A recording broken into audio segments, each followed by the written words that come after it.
Hello மக்களே, welcome to Delhi talks. Oh my god, unexpected promo. ஏன்னா இன்னும் அந்த ப்ரோமோ கண்டுட்டே முடியலையே, அதுக்குள்ளே இன்னொரு ப்ரோமோ வராது அப்படின்னு நினச்சேன். பட் ப்ரோமோ வந்தாச்சு. ஸோ பிரவீன் சார் ஷேர் பண்ண அந்த பிடிஎஸ் நம்ம எல்லாரையும் ஒரு கண் கலங்க வச்ச ஒரு ப்ரோமோன்னு தான் சொல்லணும். ஏன்னா என்னதான் வந்து நம்ம இந்த கரண்ட் ட்ராக் வந்து நமக்கு பிடிக்கலனாலும் இதில் அவங்களுடைய பெர்ஃபார்மன்ஸ், அதுவுமே நம்ம சுவாமி அண்ட் காவேரி, விஜய் அண்ட் காவேரி, அவங்களுடைய பெர்ஃபார்மன்ஸ் வந்து வேற லெவலில் இருக்குது. அப்படியே அதுவுமே நம்ம விஜய் வந்து இப்போ இந்த ப்ரோமோவில் தாத்தா என்னால் முடியல, தாத்தா காவேரி இல்லாமல் என்னால் முடியல அப்படின்னு சொல்லிட்டு தாத்தா மடியில் படுத்து அழறாரு. ஸோ அவர் அழுகிறத பார்த்து உண்மையாகவே நம்ம எல்லாருக்குமே கண் கலங்குது. ஸோ அந்த அளவுக்கு டாப் நாச் பெர்ஃபார்மன்ஸ் தான் இந்த பெர்ஃபார்மன்ஸ் இருந்துட்டு இருக்கு. அதுவுமே காவேரியை விட்டு என்னால் இருக்க முடியாது அப்படின்னு சொல்லிட்டு அவர் அழறுது.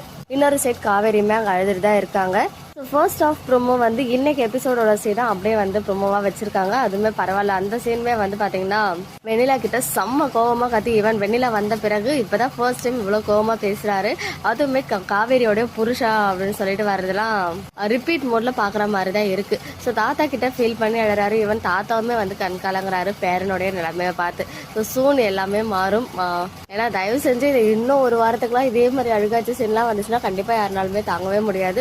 பார்ப்போம் இந்த வாரத்திலே, இந்த நாளைக்கு அந்த கீ கொடுத்துட்டு போகிற சீன், அதுக்கப்புறம் என்ன நடக்குது அப்படின்றத பெரிய சுவாரஸ்யமாக இருக்க போகுது. இது எல்லா சீன்ஸுமே நாளைக்கு டெலகாஸ்ட் ஆக இருக்கு. ப்ரோமோ பற்றினா உங்களுடைய ஒப்பீனியன் என்ன அப்படின்னு கமெண்ட்ல சொல்லுங்க. ஓகே மக்களே, நெக்ஸ்ட் வீடியோவில் மீட் பண்ணுறேன். எக்ஸ்க்ளூசிவ் அப்டேட்ஸ்க்கு மறக்காம நம்ம யூடியூப் சேனலை சப்ஸ்கிரைப் பண்ணிக்கோ.